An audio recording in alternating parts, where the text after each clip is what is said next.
I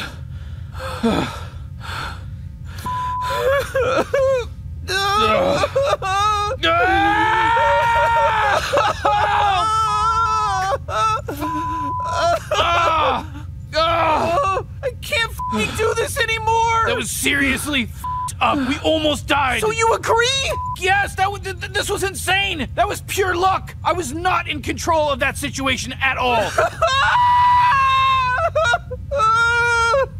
Look at this, Morty. Look at my f***ing hand. Look at this shit. Why do you keep doing this to us? I don't know, Morty. Maybe I hate myself. Maybe I think I deserve to die. I don't know. We need a vacation. This is insane, you guys. Yo, this is sexy, man.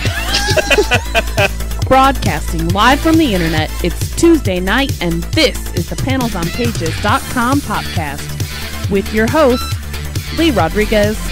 At the end of the day, babies are terrible people, and I'm not sorry for saying it. Jason Nyes. Motherfucker, I won best costume. Jose Guzman. Yeah, I know nothing about Firestorm except for his hat's always burning. And Kelly Harris. Boy, love, it appears we got a penis in the mail. I glued my fucking eyes shut! I just want to see all these Yelp reviews of Jose's jizz. Oh, sorry, I knocked over the salt. Like you had anything better to do.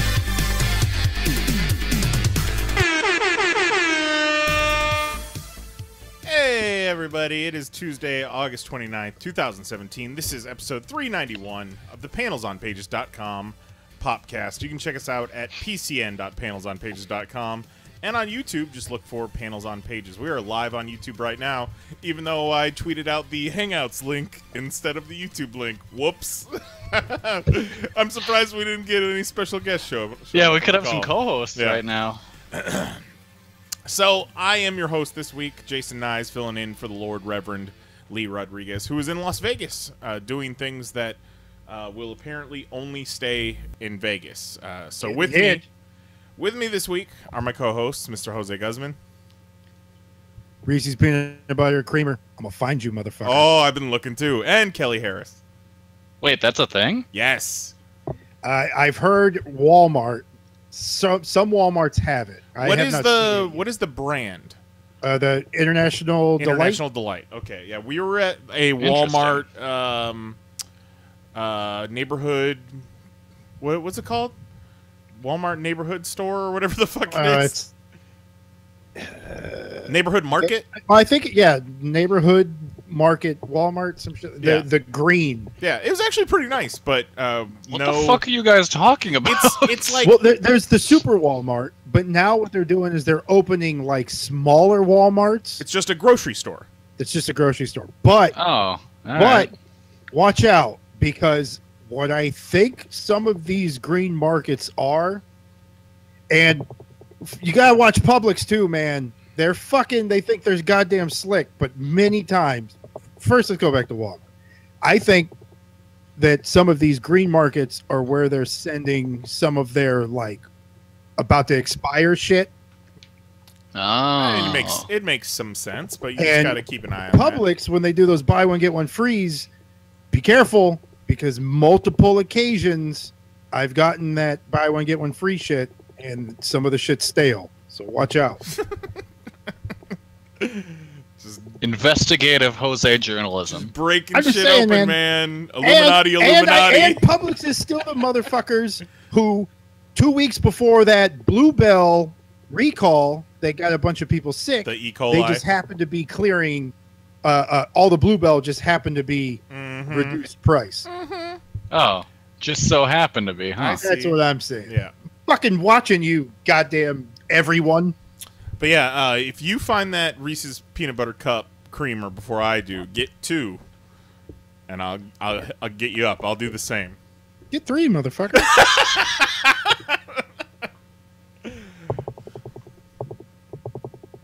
All right. One to have, to try. The second if it's good. And then the third to pour down the sink if it's not good. Right. protest. Burn the jersey. So this week, speaking of burn the jersey, we had our Pop Fantasy Football draft this past weekend on Which I almost burnt down. on Sunday, and it went off without a hitch. I don't care what Jose says whatsoever. Fuck that. It was the biggest fucking crock of bullshit. Number one, I was on that motherfucker at 3:30 ready to go. What? No, what do you And mean when the thing 3:30? came live that you can get into the draft room, it wouldn't fucking open. It kept saying you got to download Flash 9 and this and that. So I spent 45 minutes dealing with that bullshit. And it still wouldn't open right. So the computer resets. Now it's like 4:40. The draft's at 5. I have 20 minutes for the computer to reset and open. Somehow, my computer says it's 4:40 when the fucking draft room says that it's 5, because I got the computer up, open, and the fucking draft room, which still wasn't the goddamn Flash 9, because that wouldn't fucking work still after downloading it and resetting the browser and all that bullshit it's supposed to do. So I open it.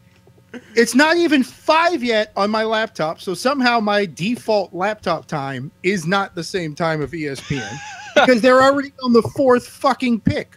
So I get in there 5 minutes before 5, and it's on the 4th pick. And I have the number 1 pick, which is kind of bullshit. So I missed my number 1 pick, but it auto-drafted the guy I was going to take. So I'm trying to mark down everything. I make sure it's not on auto draft, and it fucking wasn't. And I'm trying to, march off. Now, last year, ESPN had like the dings. When you were on deck, it dinged and said, "You're next." Right. And when it was your turn, it did like the dun-dun-dun, dun-dun-dun. So as I'm marking off all the players that have been drafted off my little cheat sheet that I printed off of, the players, I don't hear this fucking dun-dun-dun, dun-dun-dun, no dings, no nothing. So when I look up at the screen, it's my pick, and I've already lost the first minute and a half.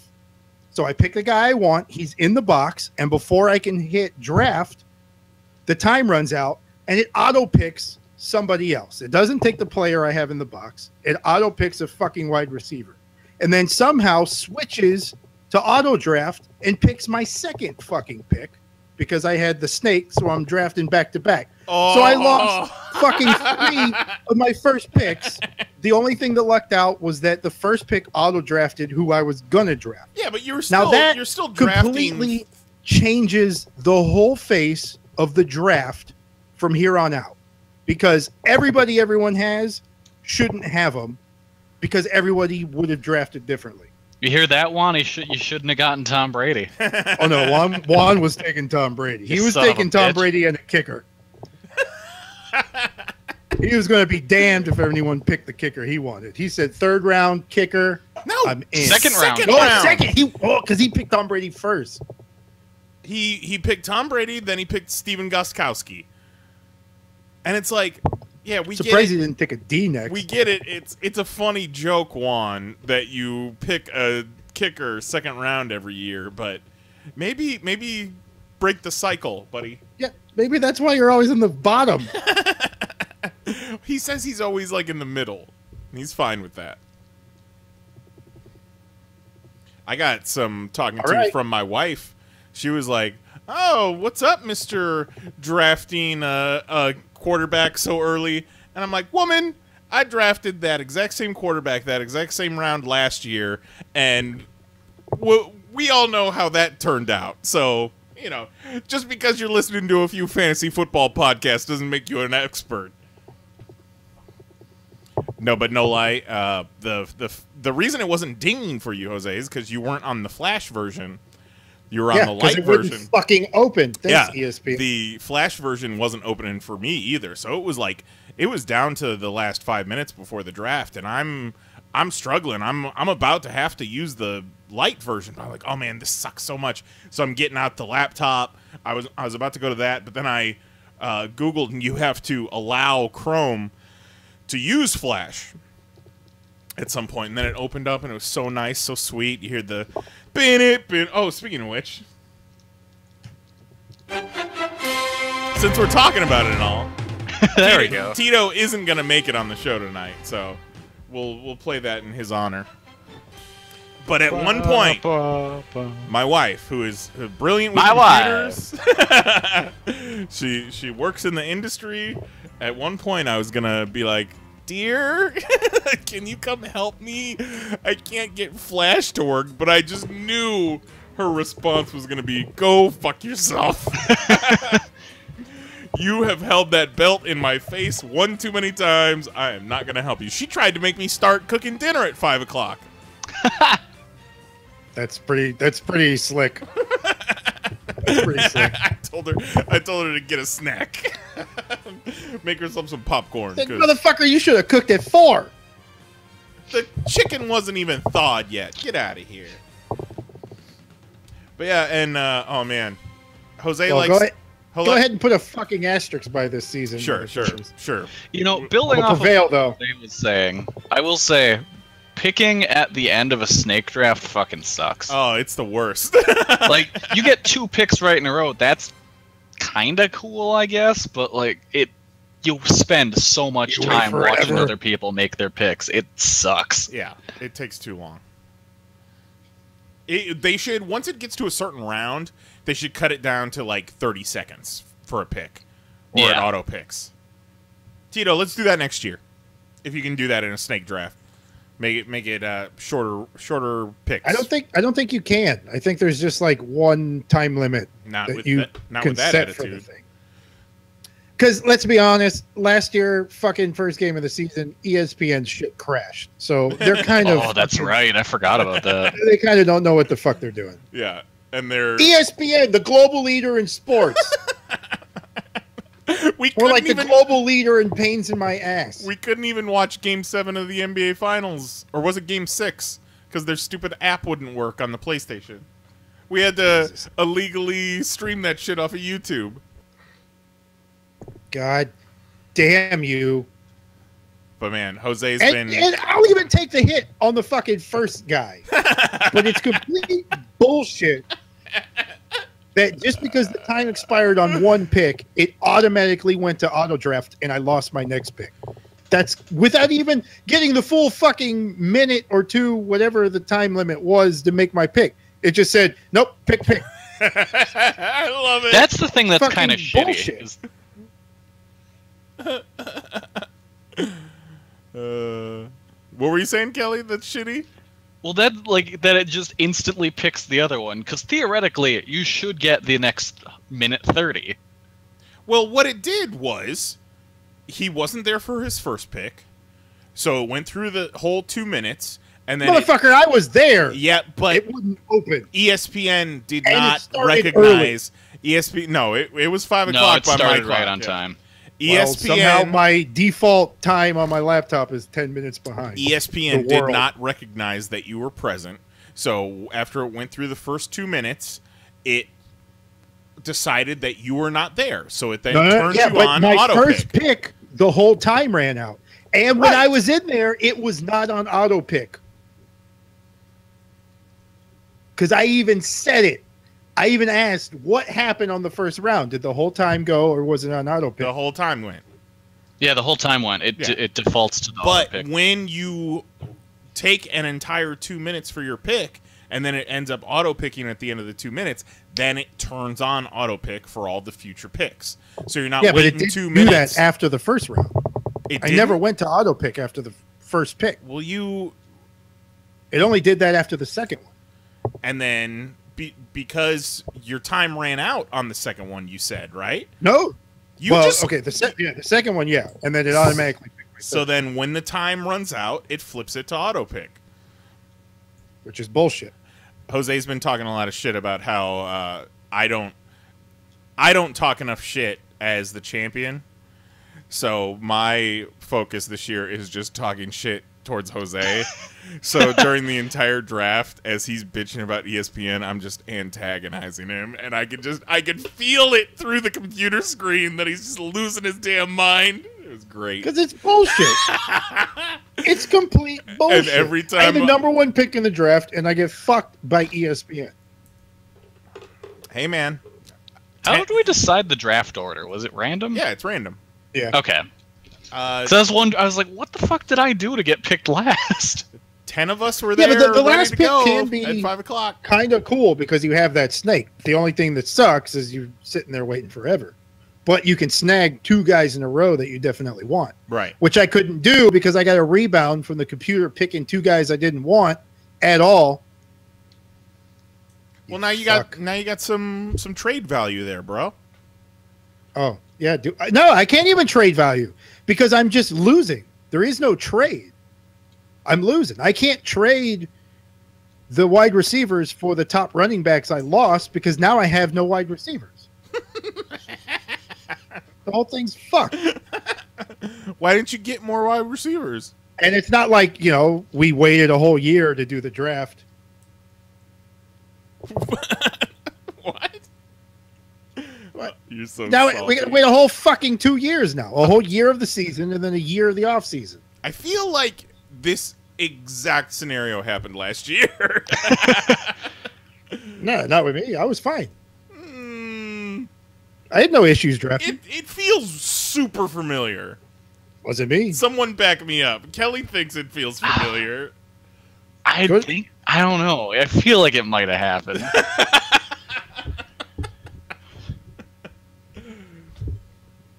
Let's go back to last year's podcast after the draft. Let's do a commentary track for last year's podcast. I bet you we're having the exact same discussion last year at this time. All I know is anybody else has some shit happen. It's just tough tits. You guys better fucking eat it. I don't want to hear shit from nobody. Well, yeah. Yeah.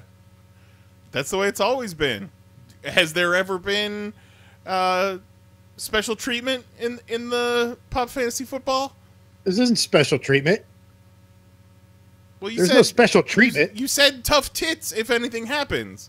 Yes, you're right. Tough tits. Hard breasts, Jose. Hard breasts. It's fucking bullshit. But it's going to make holding that belt up even that much sweeter. Oh, man, you fucked up your draft, and you're just already starting from behind, and then you're just going to work your way back to #1 and win that championship, and still there will be an asterisk next to it. I'll take it. You know what's great? I don't know anyone on my team. I have a team full of people's names that I recognize, so I don't know if that's a good thing or a bad thing. Oh, I mean, I recognize the names. I just don't remember any of them off the top of my head. Me and you, week 1, Kelly. You beat me last year, week 1. I was going to say, we did this last year, too, didn't we? Yeah, it's the same schedule as last year. Okay. Tito switched up the divisions last year, but it's the same and then schedule. made them lopsided as fuck again. Hey, man. Instead of having Trash Mountain, we just have Gold Mountain, where we took all the good people from each from each division and put them in one. Which one is which one's Gold Mountain? Us. Redo the divisions, redraft. I mean, to be fair, we have Gino in our division. Yeah, I mean, he's the best computer player. He beats Jose. That's true. Somehow. The luckiest win the whole year. Consistently. Even Gino showed up to the draft on time, Jose. Motherfucker, Yeah. I was there before any of y'all. You were never signed in. Well, Keep me out. Keeping me out. good luck to you all.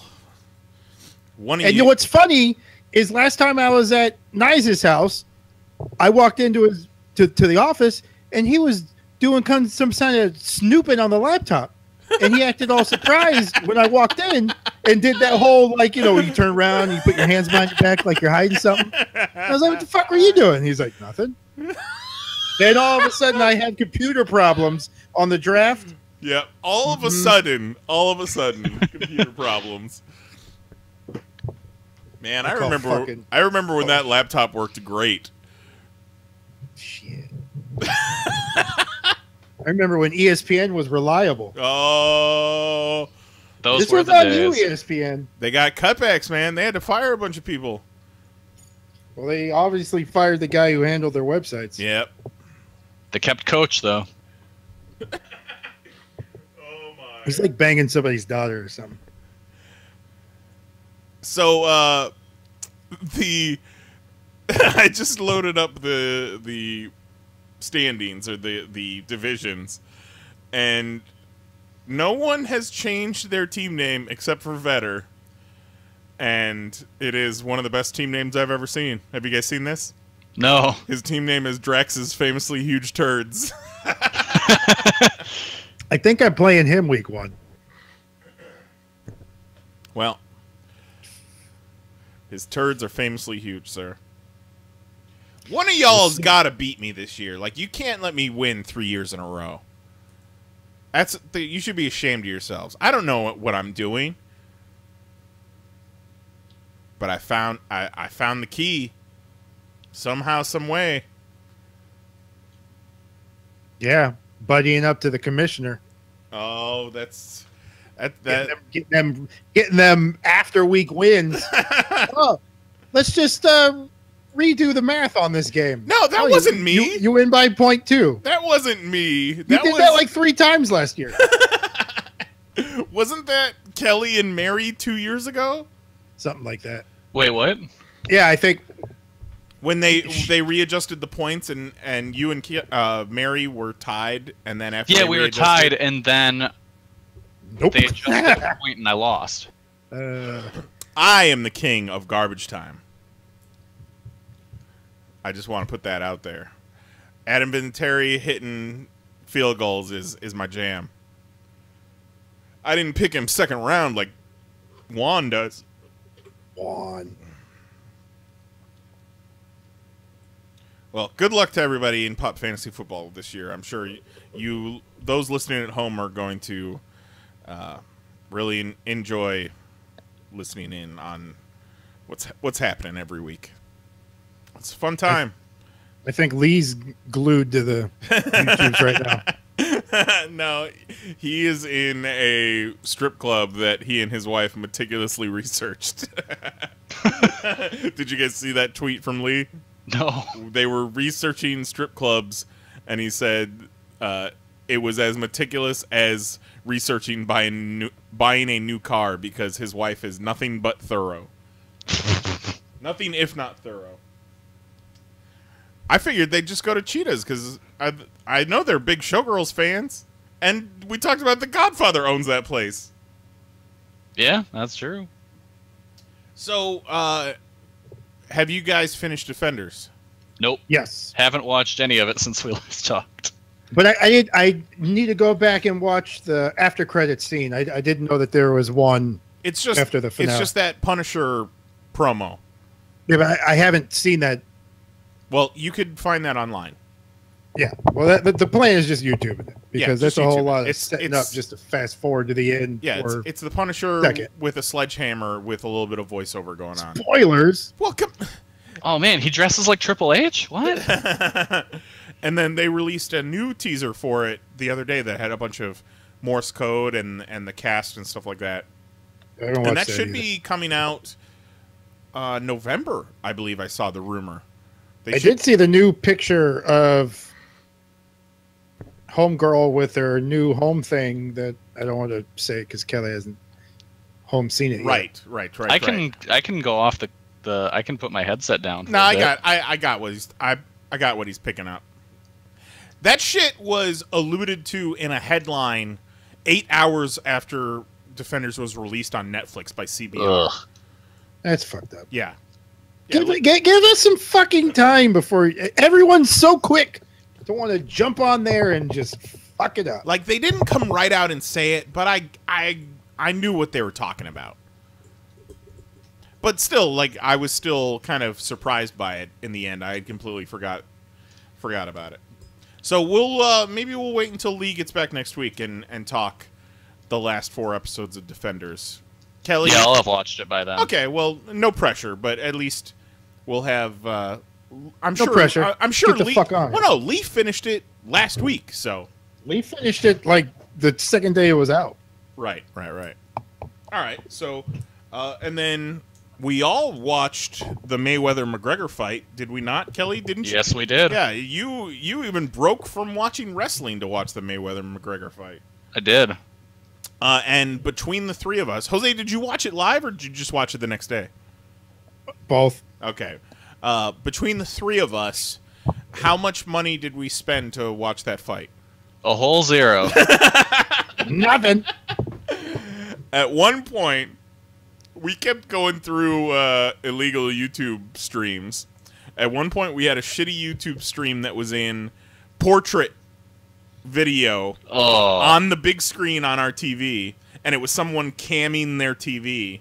That's portrait horrible. mode. But still, it's better It than works. paying $100.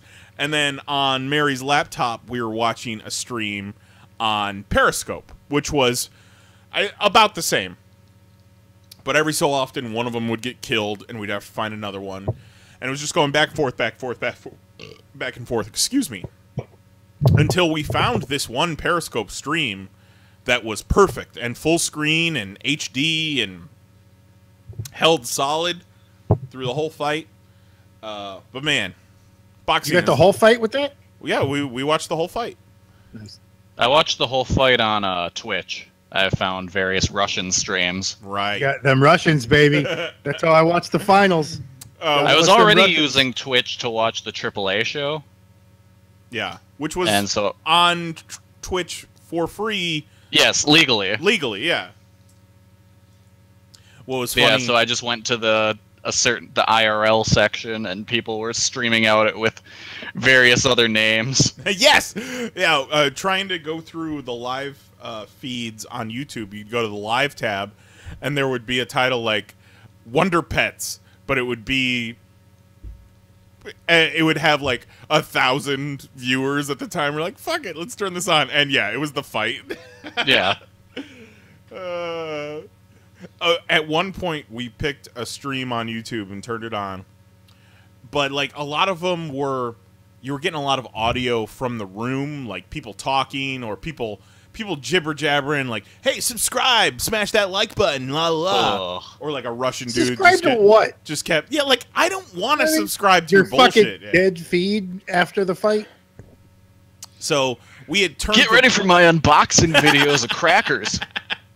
We had turned the volume down on the TV, and at one point we had switched to a new stream, so I suggested that we turn the volume up to see how the audio is, see if it was worth listening to. She turns the volume up, and within nanoseconds of the volume being up, the guy running the stream said the N-word.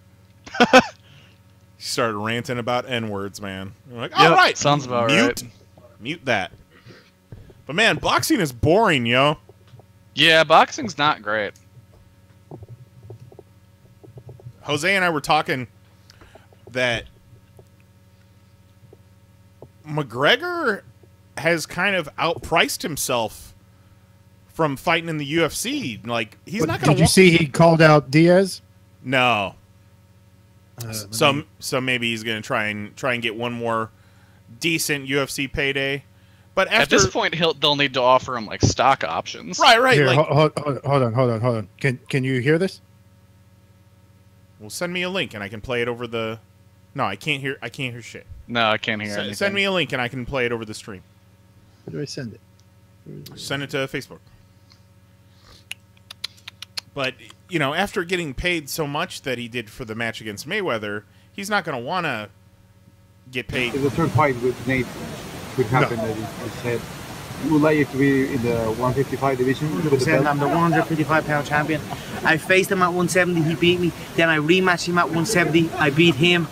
Now I'm the 155-pound world champion. Now it's if he wants that fight, he must come down.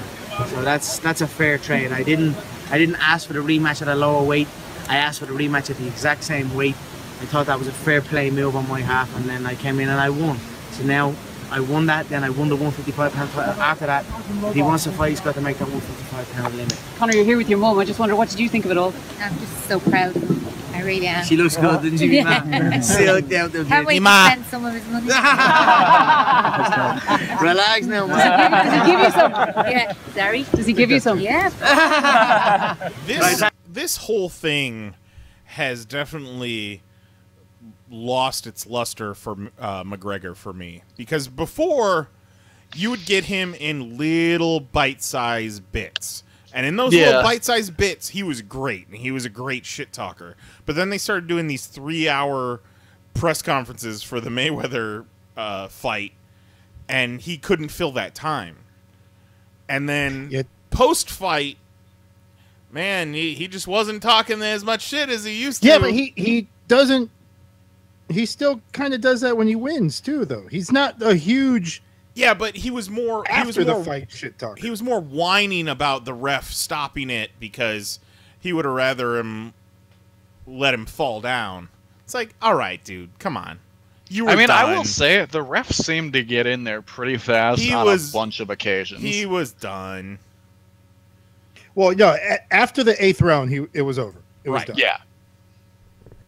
It was done after the 8th. Because he spent so much energy doing nothing that Mayweather just let him. And he kept spinning and giving him his back, because if he hit him in the back of the head, even if he wasn't trying to, he's going to end up getting points taken away. Yeah. So he just kept spinning around, and at some of those, he's in the early rounds, he's whispering, "Oh, in my world, I'll choke the fuck out of you. I'm going to German suplex you." Yeah, that's what I was screaming, "German suplex, motherfucker, do it." But it was Mayweather is definitely a defensive fighter. But he did come at him a lot more than I was expecting. There was not much. He did a lot of blocking back sometimes, but he didn't really run. It was towards the later rounds that he definitely came after him. Well, the early rounds, it was all just protecting himself. Right, but he wasn't running, like Jose said. Which I liked seeing that, because I watched his other fight against, I can't remember, I think it may have been his last fight he had, the 49 or the 48th, but all he did was just run. Yeah. There was a whole lot of running around the ring. Yeah, hard pass. Yeah, it was a perfectly worked match for these two, because Mayweather gets to go to 50-0 as he retires. Yep. And McGregor gets to say he went 10 rounds with a 50-0 fighter. Yeah, he didn't get in knocked his out. very first official boxing match. He didn't get knocked out. He didn't get embarrassed. And nope. And really, that was getting knocked out. I feel like was worst case scenario for Dana White, because if he got knocked out, you've lost Ronda, you've lost John Jones, and now you lose Mayweather. Like, sure, you're always creating new stars, but that's like a fucking rebuilding era for the UFC. Yeah. That's going back to square one after the Magic lost Shaq. Yeah, after Magic lost Shaq and Penny Hardaway went down with an injury. Right. Yeah. Yeah, McGregor may have lost, but he still comes out of it looking credible. Sure. I don't want to see him box ever again, though. He might, but I don't care to watch boxing ever again in my life. Because at a certain part, you looked at him, and he looked the way he did when he lost to Diaz the first time. And because, like, when he knew he was kind of done in the Diaz fight and he was gassed, he started to shoot on him. And for the whole fight, he wasn't really in like a boxer's defensive stance with his hands up. But around the time you started seeing him gassed, he started doing that. He started like pretending to be a boxer. And that's when I was like, oh, that motherfucker's done. He's gassed out. But 10 rounds, I mean, the only way he was going to beat him is if he knocked him out within 4. Because by the 5th and 6th, Mayweather's going to figure out whatever the fuck he's doing. Right. Or just run and play the point. And he's got the better cardio, so he'll outlast you if it makes it into those deeper rounds, no matter what. I feel like, going back to Kelly's comment, the fight going 10 rounds, it definitely feels like a little bit of a work, because people were paying $100. I feel like there would have been mass riots if it didn't go into those deeper rounds. Unless it was from a KO. Oh yeah, an amazing knockout. Right. If somebody would have got knocked out early, then I think it would have. But towards the end, man, he was fucking clocking him. Speaking of worked fights, Mary and I went to NXT at Full Sail this week, which was the first tapings after TakeOver. So we got to see kind of all the fallout from that. What was the big thing from TakeOver? Any titles exchange? Drew McIntyre won the NXT title from Bobby Roode, and Asuka beat Ember Moon. So Asuka remained undefeated, but the news came out that she had broken her collarbone and she'd be out for, possibly 8 weeks. So my theory was that it was a fake injury, and they were just using it as an excuse to get the belt off of her, move her to the main roster, and still keep her undefeated streak. So, we go through the whole 3 episodes that they taped, and we're ready to get out of there. We're both tired, and we were sitting next to some of the biggest fucking marks in the room. I feel like we're always sitting next to the huge marks, but maybe it's just that place is just filled with marks. I think it's that place is filled with marks. You can't get away from it. So we're about ready to go, and all of a sudden, they start showing this video package for Asuka, and Asuka is one of Mary's favorites. And then Regal comes out. We're like, oh shit, what's gonna happen? And they bring Asuka out, and they don't mention anything about the injury, but say that she's beaten everybody. She's undefeated, one of the biggest, greatest undefeated streaks in sports, and she's going to relinquish the title, and they're going to do some negotiations with SmackDown and Raw and get her onto the main roster. And then all the entire NXT locker room comes out and gives her... It was a great special moment to be there live for, especially with Asuka being one of Mary's favorites. But yeah, look forward to seeing Asuka on the main roster in a couple months. And mark my words... Asuka the Grouch. Mark my words, she will either be champion or she will win the championship at WrestleMania next year. I feel like they have to keep her winning streak going at this point. Yeah, I hope so. Or it's still my greatest fear that she's just gonna job out to Emma like the second week on the show. I don't know. She's special. Yeah, they're all special until they go to WWE. They are. Yep. I have a question about the tapings. Yeah. Did Drew McIntyre come out and say that there's nowhere else he'd rather wrestle and that you guys are the greatest fans on the planet? That sounds familiar, but I don't think he actually touched on that. Okay, because I feel like he says that every time he wins a title in a company. There's nowhere else I'd rather be in front of the greatest fans on the planet. That is some basic, just won the championship type rhetoric. Sure. Yeah, that's concert. You guys are the best crowd. Let me hear ya. Hello, Cleveland. I said this on Twitter, and I will say this again, because a lot of the big angle that kind of went through the 3 episodes was Adam Cole, Bobby Fish, and Kyle O'Reilly kind of running roughshod on everybody. And Kyle O'Reilly looks like a damn school shooter, y'all. I can kind of see that. I'm not saying he is a school shooter, but he's just got that face, and it's his working face. It's his mean-looking face, and he's pale, and he's a white boy, and he's just got he's fucking basic looking, but you kind of look at him, you look into his eyes, and there's the devil's in there. Meanwhile, Bobby Fish is one of the most in-shape 40-year-olds I've ever seen. Yeah, man, he's cool as a cucumber.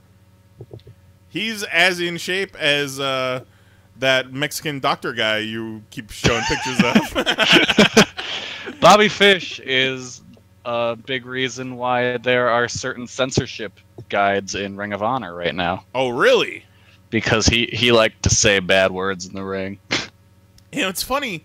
The intro to the show tonight from Rick and Morty, there were bleeps towards the beginning of it, and then towards the end of it, they're just dropping F-bombs. I didn't notice that until we played it live. You only have so many, so they had to bleep out a certain amount to let a certain amount play. It's weird. Well, I ripped it off of YouTube, so I don't know what happened, but it just struck me as funny. And it was going back to the marks sitting in front of us. The one guy did not know how to do a thumbs down. Whenever the heels would come out, he would try to do a double thumbs down, as you know, pointing the thumbs down, but it was more like,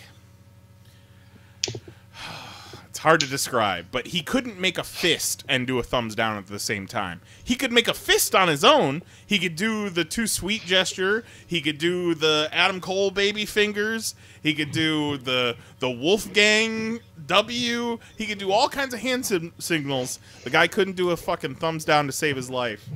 He probably has some sort of condition, but I don't know if I want to excuse him for that, because the thumbs downs were terrible, and he kept counting how many chants he started, and he would like elbow his friend in the side. He's like, hey, that was 5 I started, bro. And they did. These guys were doing what chants? Yeah, that's still a thing. Yeah, it's still a thing. Oh, and poor Mary. Before the Mae Young Classic, we bought a couple of those bleacher pads. You know, the foam pads that you can sit on so your butt doesn't get so sore. She left it? No, we got sat in the top row, and at one point we had to stand up to let some guys pass us, and it fell down behind the bleachers. Oh no! Yeah, it got lost. It was pretty. It was a pretty big bummer. Just like losing your fucking sleep pillow, leaving it on the plane.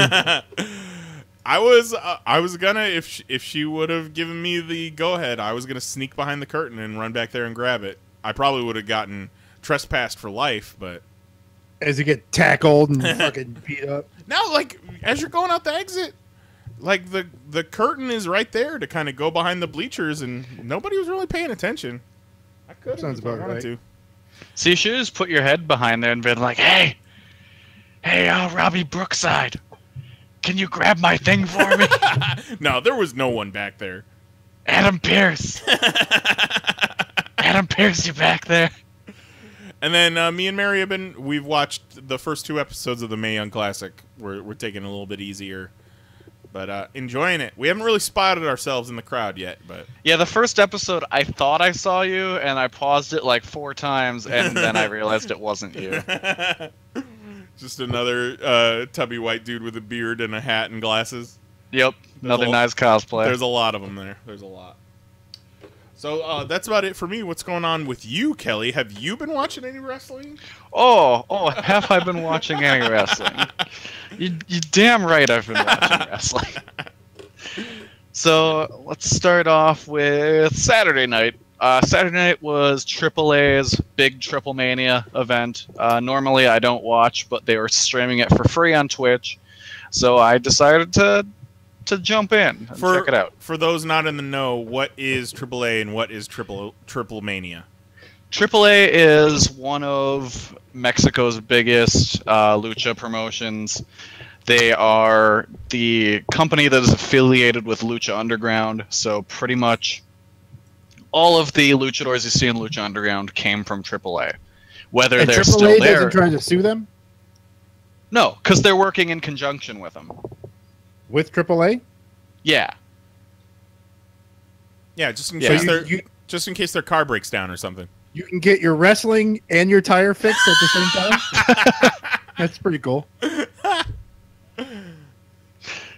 But so most of the guys you see in Lucha Underground have come through there or are there now, except for the few that have left due to political reasons and stuff like that we'll get into in this. I didn't watch the whole show because I was hanging out with some friends. I did see the much talked about women's match, which might go down as one of the worst matches of the entire year. And that is mostly because of Sexy Star, who is a goddamn maniac and started shooting. Whoa. Like a gun? No. Oh. Started shooting on 2 of the people in the of the 4 women in the match, and won the match with an armbar, but held on to it after the bell and injured the girl's arm for real that she had in the hold. Shooting meaning no more rehearsed wrestling. Yeah, moves. just going for it. Actually hitting each other, actually doing fighting moves to each other. Yes, because they don't like each other at some point. Yes, they decide that they hate each other. Yes, and Sexy Star is a goddamn maniac. And the best thing about this is that people have joined me on the Sexy Star is terrible train. Right. So I'm okay with that. You were started a chant. Sexy Star is terrible. Yeah, you were a pioneer of the Sexy Star is terrible, because I remember hearing the story about how Vampiro kind of stripped Taya of the AAA women's title and gave it to Sexy Star, something like that. Yes, who had supposedly retired from wrestling to go into boxing. Right. But yeah, so I guess Vampiro made Sexy Star apologize to Rosemary for for hurting her arm, but apparently the apology was not very good.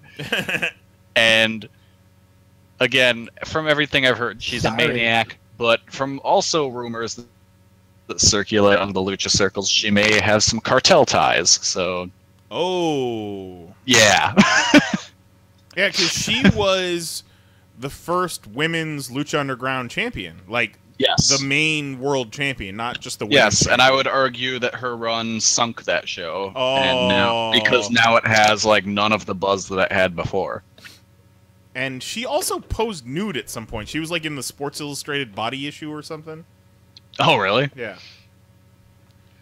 So, did the chick she hurt owe anybody money? No. Oh. The funny thing is, she wrote like a response to the whole thing on Twitter, and my favorite part of it was her saying, "Don't do anything you don't want to go to Mexican prison."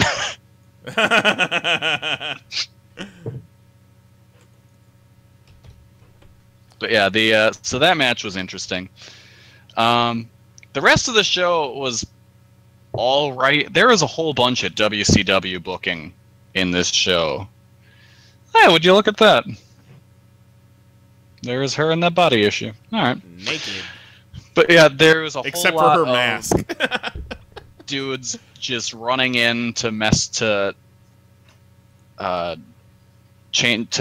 excuse me.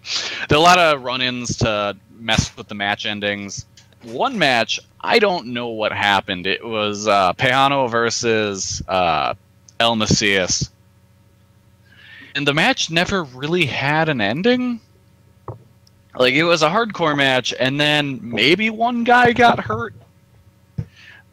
No one's quite sure, but then a third guy came out and beat them both up, and then they both went to the back, like, helped by referees, and the match never really ended. Who'd Peyote fight?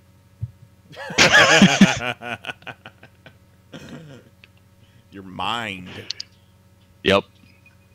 But oh no, also so the guy that interfered in that match was Rhea Scorpion, and the English commentary team, which was one of the worst commentary teams I've ever heard, had no idea who he was. That's nuts. Now, granted, he's not a AAA regular. He was coming in, like, I'm pretty sure this was his debut, but still, you should know. Yeah, like, if you're gonna, if you're going to commentate a lucha show, you should probably have an understanding of the lucha world as a whole. Or someone should have briefed him backstage or something. Yeah. But also people are thinking that it might not have been planned and they just sent him out there to save the match. Because, like, the security guards were getting a little handsy with him. Like, it looked like they weren't in on like it either. Yes. That feels like it was years ago, but that female security guard who stopped Gronk is the hero of the year. That was amazing. If Jason David Frank had some of that security, we wouldn't have this problem. Wow. There was the main event was the big reason to watch the show. They even held off on the main event until after McGregor Mayweather, so people would not miss it. Smart.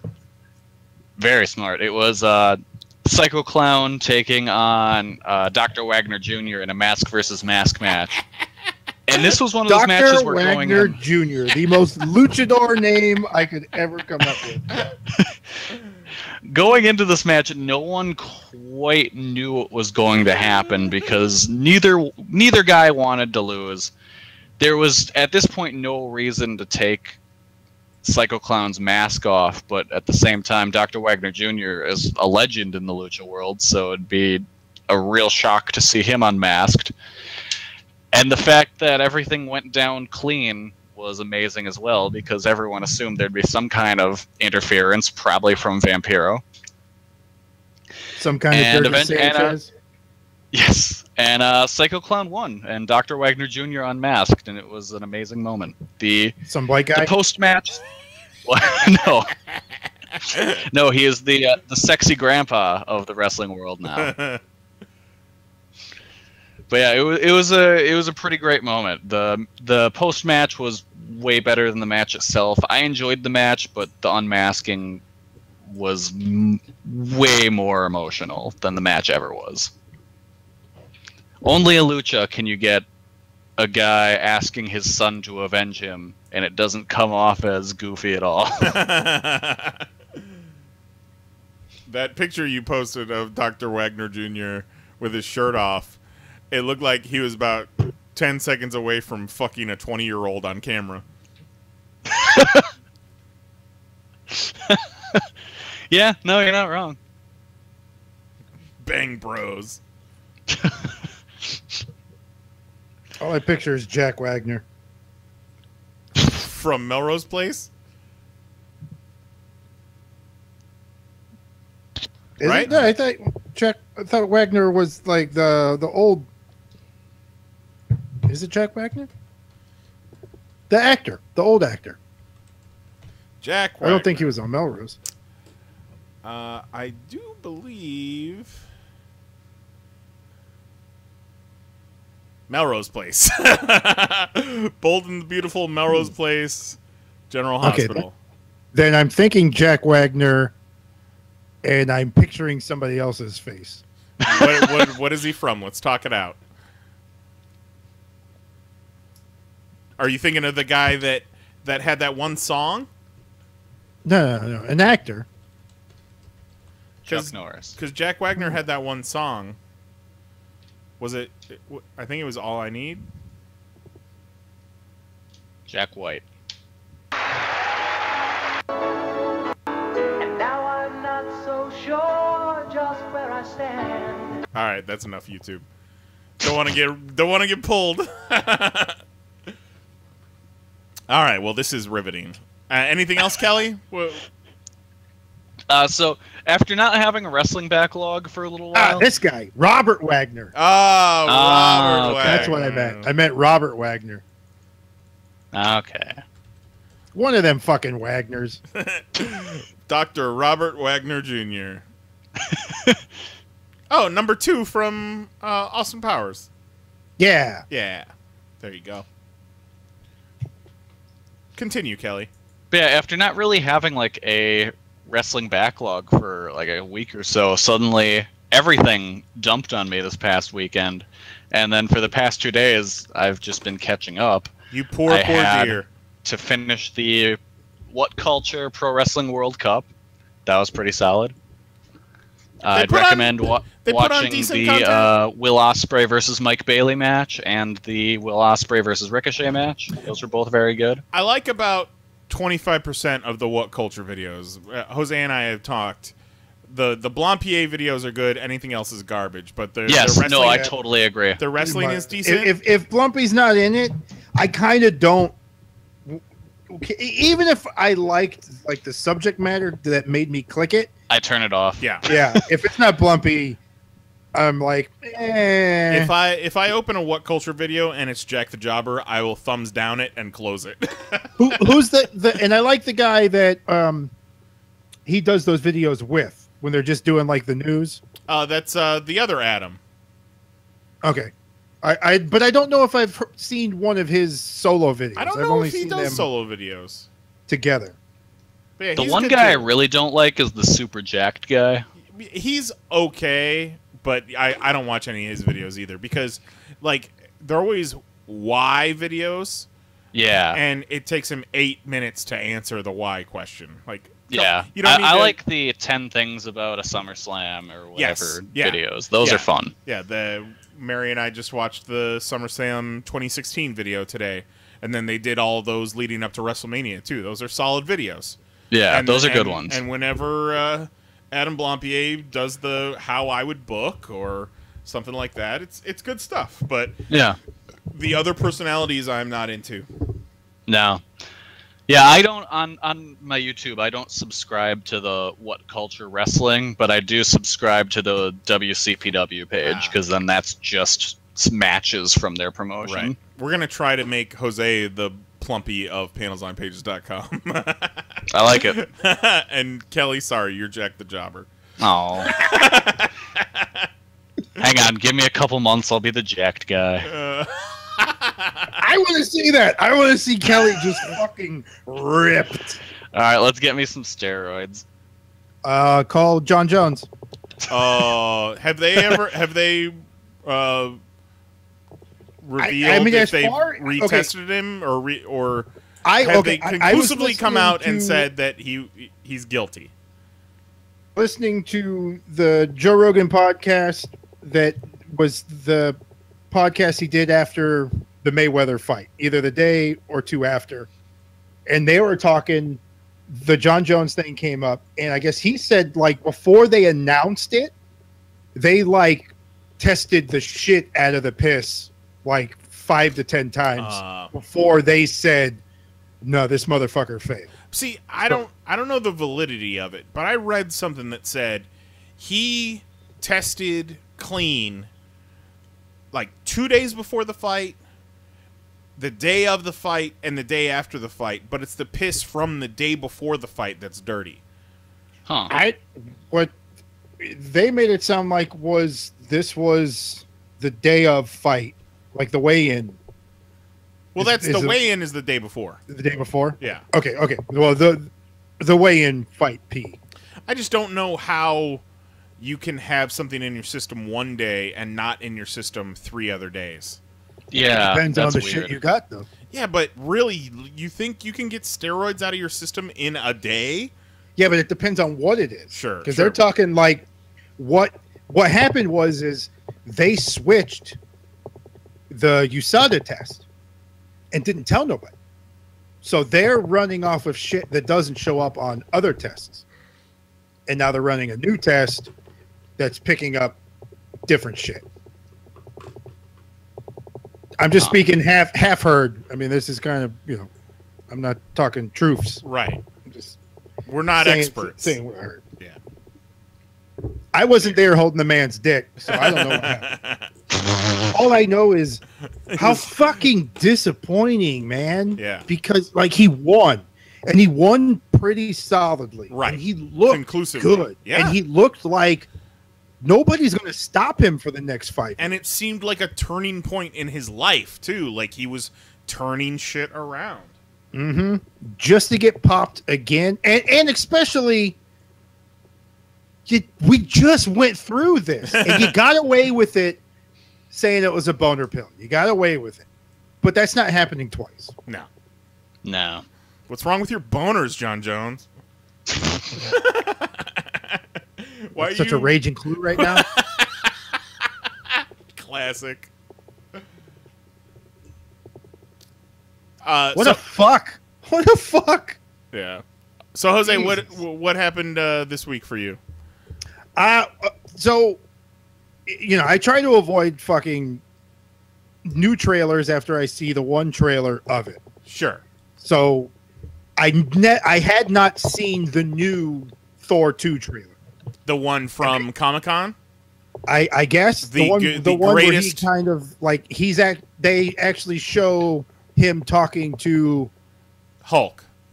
I was going to say D'Onofrio. Ruffalo. Well, Banner. He's talking to Banner. Right. Like Banner's in it. Yeah, that's only the greatest movie trailer in the history of ever. It's a pretty good fucking trailer. Oh my god, it's so good. As much as I enjoyed watching it, I wish that I didn't see some of those things. It looks fucking pretty cool. And it is definitely, they took the 80s and just fucking upped it hard in that one. Yeah. And that looked fucking pretty good. So I'm Thor's becoming my it's still Captain America, Winter Soldier, Part 1, Civil War. Okay. Well, maybe back 2, 3, 1. 2, 3, 1. One's great. But Thor, because I love Thor 2. I thought it was more. I laughed a lot more than I was expecting to. I dug the action. I like Thor. Thor 2 kind of gets shit on though. It does. But Thor is one of my favorite. And this, from this trailer alone, Thor's giving fucking Winter Soldier a run for its money. I'm excited. But that shit looked good.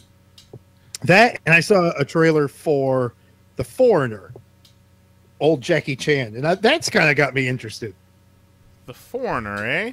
It's he's just a dude living, and some terrorist attack happens, and his daughter dies, and he's trying to find out who the fuck did this. I just want to know who did it. And Pierce Brosnan plays like a diplomat of some sort, who's, I guess, in charge of the thing. And then come to find out he may have known who did it. And Jackie Chan turns out to be like, ex-Chinese military. He's a ghost. all that shit. So it's pretty much, it stays in the vein of old action stars being taken for granted because of their age, but they're badass and they fuck you up. Jackie Chan can still go, is what you're saying. Oh, it looks like he can still go. It sounds like a movie that Mark Wahlberg tried out for first. Probably. And Mark Wahlberg may have done it. But it looks pretty good. The Foreigner. Check it out. All right. Watch the movie. Got something coming up on that. It's coming. I'm rusty, y'all. Wow, you're rusty in what Goddamn, sense? 98 takes. Holy shit. It's like, what? You mean you're rusty in reading a script on a microphone and then cutting it? It's the writing of it. Sure. The formation, the putting it together, and it's a little bit of a different format, so I'm having to cover 100% as opposed to 50%, 60%. Right. So that has its own challenges, and just being out of practice. But at some points, some of the things click, and it's like, yeah, like riding a bike. And then at other times, I'm like, God damn, I shouldn't have opened my mouth. Take 98. Fuck. That's great. Well, we all look forward to it. And if it works out, I do believe we might collaborate on one of those. Oh, another Adam. What up? Yep. You got a writer for a video right here. I could put something together. Yeah. I got some video ideas cooking. Oh shit. Oh, I'm telling y'all. Okay, so these next couple of months, it's gonna be interesting. It's gonna be. We're not going swimming yet, but we definitely are dipping our toes back in that pool. Jose and his metaphors. But it's gonna be fun. 28-18, y'all. You just got to do it. You just got to do it and keep doing it and keep at it and don't look at the numbers. And then it got to a point where like I'm on take 92. I'm done. I'm not recording anything else. So right now I'm just covering spots, and that's almost done. But like as I'm going back, I'm like seeing okay, I could have done this, I could have done this, I could have Sure. done it this way and this and this, but then, you know, part of you wants to just redo the whole thing now that you know how it is, but then at the same Save time it you're for the like, next okay, one. well, if I do that, I'm still going to end up recording 98 fucking more. Yep. Fuck that. So it'll be up by next week, and then Hey, how about let's not make any promises. well, if all goes as planned, it'll be up tomorrow. I mean, yeah, ideally it came out Friday. The longer you sit on it, the less relevant it gets. So, Well, I'm not sitting. It's going. mm-hmm. It's fucking 98 takes to go through, man. God damn. And you know, But you know, it's a subject dear to my heart, and a little longer than I wanted. But I feel that the things I say, I stand behind, and I'm cool with putting it out there. cool. Well, we all look forward to it. Top 15 reasons why I cry whenever I think of Willem Dafoe. And I'm working on a top 6 reasons why ESPN could suck my dick. I think that video might be a little easier. So we got some mail. Voicemail, actually. Back at all this mail. Come on, Stimpy. Oh, mail. I had the volume all the way down. God damn it. Nailed Look it. at all this fan mail. Hey. Why does John Ritter make my penis cry? Let's find out. John Ritter. Oh man, R.I.P. John Ritter. That Do you man- think Ritter would have made his way into a Marvel movie? Sure. Ritter would it be? Top 10 characters John Ritter could have played in the Marvel Cinematic Universe. Number 1, Super Skrull. He would have played somebody's dad. Number 2, Black Panther. Elektra. Foggy Nelson's Oh. dad. So speaking of real quick, since you mentioned that, Number 3, Silver Sable. they also replayed the Black Panther trailer before watching this movie, and I noticed the scene where he fights in the jungle for the first time, where they flash up and he's in the tree. Right. The guy is now. It's what it looked like, and I didn't pause it. I was in the fucking movie theater, and I haven't looked at it since. But I think he's the one that gets captured in Defenders that they have tied up, that Luke Cage gets. You think? Because The he was member he of was- the Hand. He was African of some type, South African, maybe. I think they said in Defenders. Yeah. So, Or- but that also depends on the timeline. Or is it just Obviously. a case of you think all black people look alike? That too. Hey, look, Mike Pence or Mike Spence. Mike Pence is the vice president. Whoops. So we got a voicemail from Joe Wang. Hey, podcast. Joe Wang from Mississippi again. Bring it, Joe Wang. Apologize for not calling in for the last 2 weeks. I kind of had an accident at work that has required me to be on back pain medicine and possibly some other forms of herbal relief. But and it hasn't really helped my memory much. Got a backiotomy. Yeah, doctor said I need a backiotomy. But Need a nice. Dr. Samson. You're absolutely correct. I did not call in for 2 weeks. I forfeit any of the exhibition game. So congratulations on Congratulations on beating a man while he's the hurt. tournament. Good job, And, Nice. just want to say, You should fucking be proud. thank everybody from the podcast for helping me through the weeks. You guys really don't know how much listening to you guys helps the monotony. Thank you guys. It's very Aw, nice. thank you for listening. Very nice of him to say. Kelly, Love you you, wouldn't. dog. Kelly, you wouldn't happen to have any emails this week, would you? I just looked. I don't. Okay. Well, let's take. Would you wouldn't happen to have any other injured people this guy decided to beat on, do you? Anyone out there listening, if you've been hurt and this guy took advantage of you in some way, call in. Let us know. As the number one character, we want to see John Ritter play in the Marvel Cinematic Universe. Show me the board, it says Stiltman. So we're going to take a break. We're going to come back and we're going to talk news. We're going to have our first legit news segment in months. I wrote headlines and everything. Oh, my. So we're going to talk some news because we got a hardcore news week this week. And then top 30 reasons why the Marvel Cinematic Universe made Janet leave. And then, number 1, Thor, you know you did. Number 2, that bitch Scarlett Johansson, I just keep looking at her. Number 3, Janet, why? Number 4, oh, you seen Captain America's muscles? Number 7. Number 7, Giant Man. I can't measure up. Number 8, once you go Black Panther, you don't go go White House Cat. You don't go Mike Pence. Number 10. Number 10.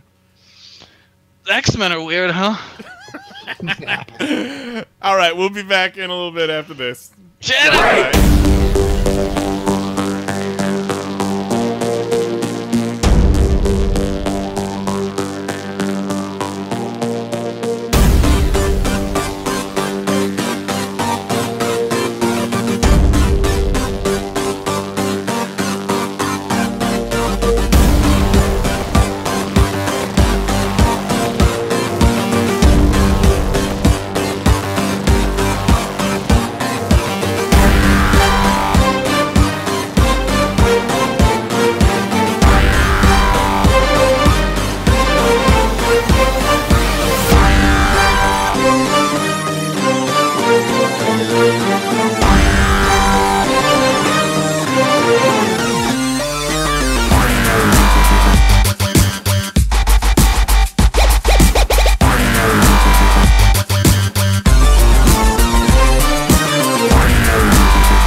Ripped Apparel is your one-stop shop for limited edition t-shirts featuring all the crap that you already like anyway.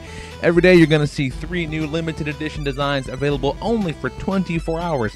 That's just a single day. After that, they're gone forever. And best yet, if you want to check them out, buy a little something, they're going to throw a little kickback to us, your folks, your friends here at the Popcast. So go to PanelsOnPages.com, click that banner at the top of the page, or on the sidebar at pcn.panelsonpages.com, or you can just update your bookmark, check it on your phone every single morning. That's what I do.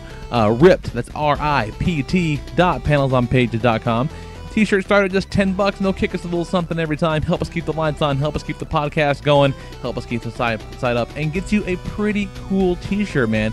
Cool swag, cool shirts, good people, good deals from your favorite podcast. So check it out, ripped.panelsonpages.com, 24-hour limited edition t-shirts that are pretty damn awesome. Check it out. And now back to your regularly scheduled podcast.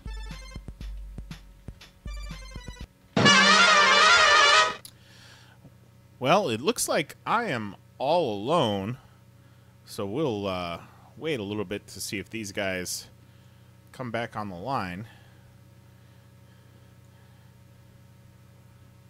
So that stinks.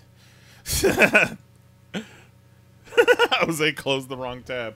Kelly, you Janet! there? Damn it, Janet.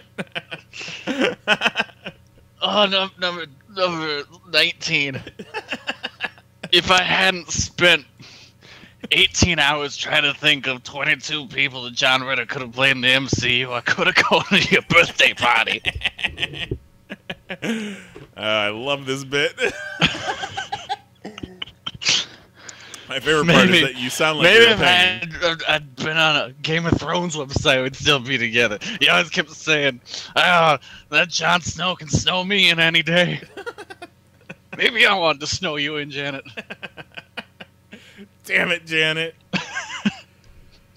Oh, it's classic. Classic stuff. CBR guy gets darker with every time he appears. Oh, I love the idea that it's... I got that the bit was the CBR autoplay videos, but I do love the fact that CBR guy, his life is ruined and his wife left him. That is a great bit. Great, great bit. So yeah, Jose closed the wrong tab. I guess I was late because I was eating mini donuts. I guess I could start, but it's not so fun doing the news headlines when no one is listening and or laughing. But he doesn't really respond to my news anyhow. But I want him to at least be informed. Yeah. So that we get to a news story and he's like, what? What happened? There's some juicy shit this week, though. Ooh. Yeah. Love that juice. Juicy stuff, man. Two things I love in this world. It's juice and beef.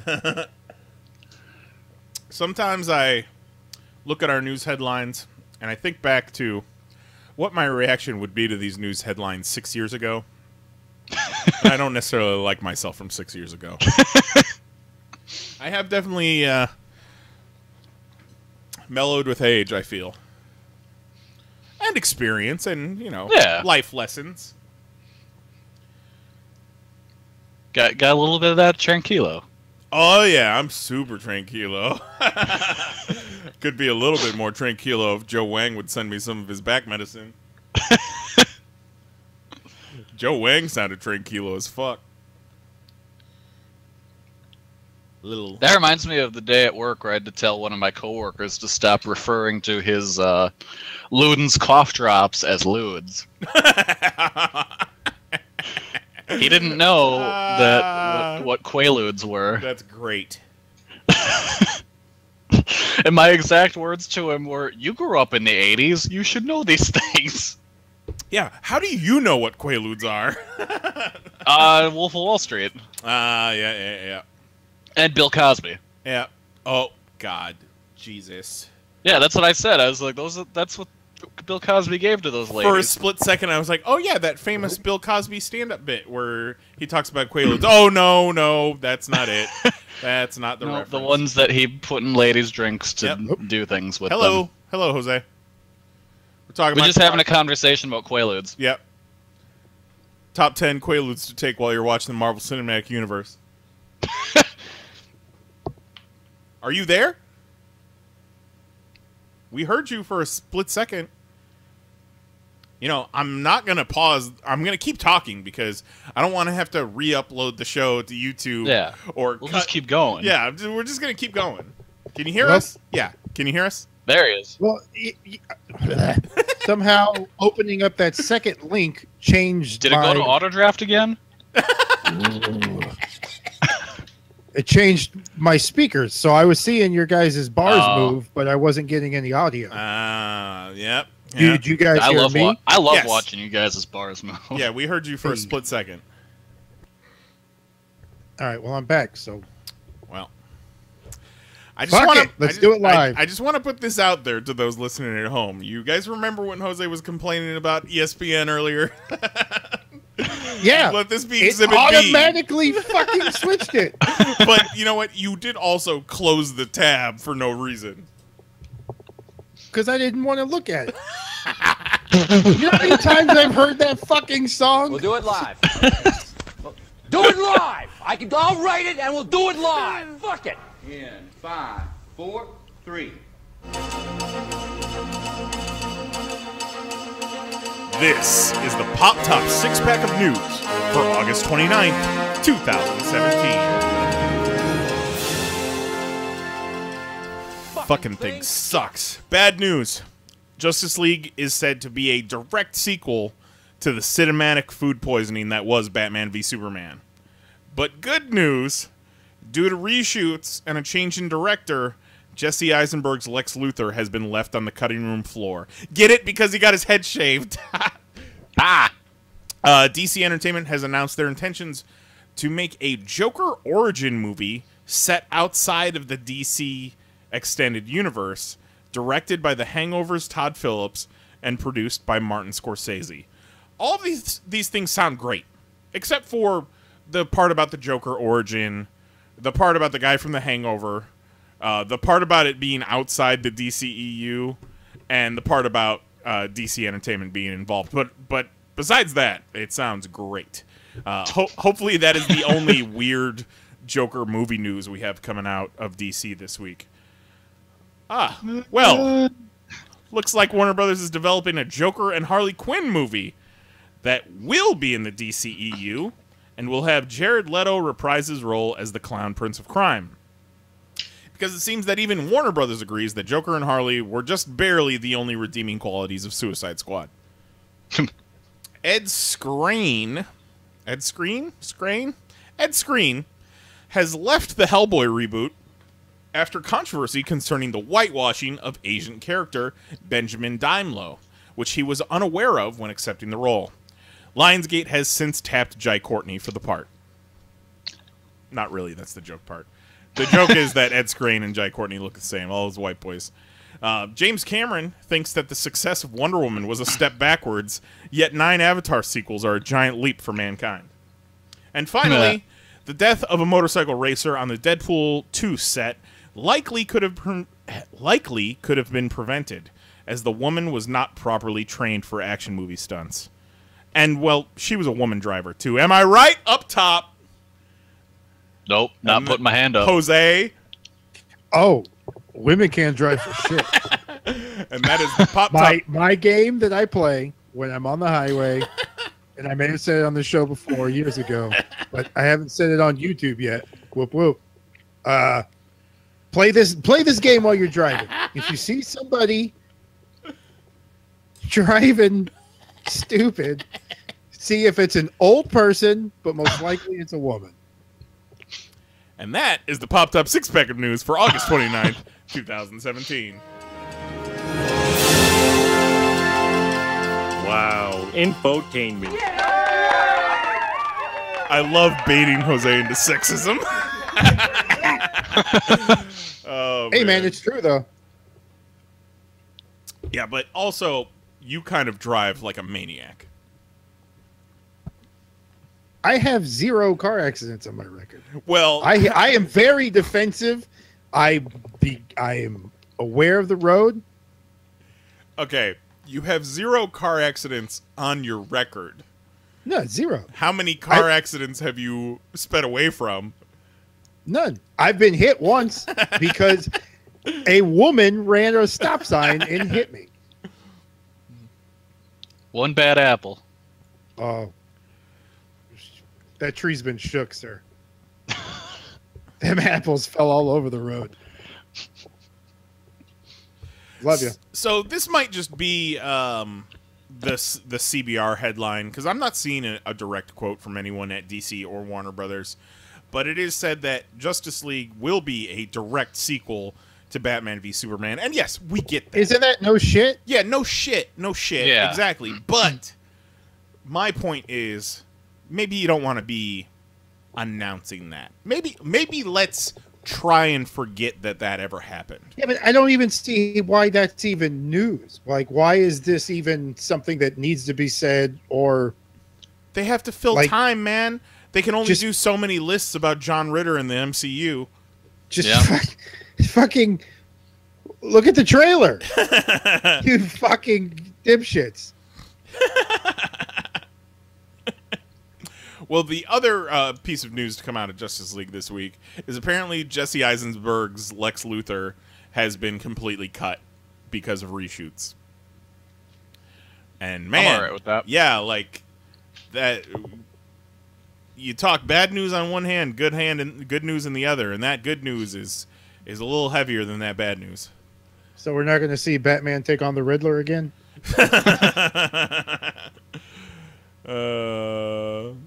I mean, cool. Whatever. Yeah, like... Can we just get on to Wonder Woman 2? Or whatever happens after Justice League? Right. Let's get to some fucking Flashpoint, y'all. Yeah. Flashpoint? That I'm excited Didn't that get pushed back? Yeah, the next one that they're shooting is Shazam. That's because of The Rock. No, The Rock's not in it, goddammit. I know, but they got to do Shazam before they do Black Adam. True. So they're like, fuck it, let's get Shazam out there. Do they? They made a Suicide Squad before they introduced any of those characters in the other movies. Oof. They're making a goddamn Joker origin movie. Now... That's so stupid. I guess when they announced this whole DC Entertainment imprint, I guess I didn't catch that there were going to be movies set outside the DC extended universe. Because I remember when it happened, I thought it was just a rebrand. I thought they were just rebranding. Yeah, but that's stupid. Also, how about you just do those good? So they're gonna shit on DC. Created it, but then you're going to make good movies that have nothing to do with the continuity there. Yeah. Instead of just making good movies in your one universe. Well, it's frustrating because DC and Warner Brothers have always had the rights to all of their characters. Marvel still doesn't. And Marvel has a cinematic universe that's going on 10 years now and something like $90 billion. Mm-hmm. So the fact that they're already being like, maybe we'll do a couple of movies that aren't necessarily in this universe. So are they is it that they're locked in with contracts with the actors that are in this and they're using the Joker as a springboard to try something new that will eventually replace this and they'll just stop making the movies in that timeline? Well, I mean, you brought up Flashpoint. And who knows? Maybe if they were to make a bunch of these movies that aren't connected, you see both of them Jokers together. They could then. I think they have things like this Joker movie. They have ideas for things that will make them money that can then bankroll these other movies, but they can't figure out a way to make them fit in the overall universe. Sure. So they're like, "What if we just do it on its own?" But if it's a Joker origin movie, and you're doing the origin of the Jared Leto Joker. We don't need two Joker origins out there. Well, and I think there's going to be two different Joker origins because whatever they want to do with this solo movie is probably different from whatever they have planned in the movies. To be perfectly honest, we don't need a Joker origin at all. No, we don't. Heath Ledger, Dark Knight, Joker, quote-unquote, origin is the best origin for that character on film. Yeah, and there, you still don't even, get the origin that they're going to shove down your throat with both of these. Like, we've kind of seen... We saw Harley Quinn's origin in Suicide Squad, so we can assume that's similarly what happened to Jared Leto's Joker. Good. But, who knows? It might You need to give us a movie. I want to see a Harley and Joker that starts right after that scene. Like, open the movie holding her like that. Well, and go. The next piece of news is that they're also looking to do a Joker and Harley Quinn movie at the same time that they're looking to do this Joker origin movie. You start it right there. Start it when you're holding her. Pick up. That's your opening scene. So a prequel to Suicide Squad instead of a sequel to Suicide Squad? Yeah, because fill in those blanks, like show some of the adventures fighting Batman in their early days. Just give us them tearing up the city for the first time. Would you put her in the classic costume that we saw in Suicide Squad?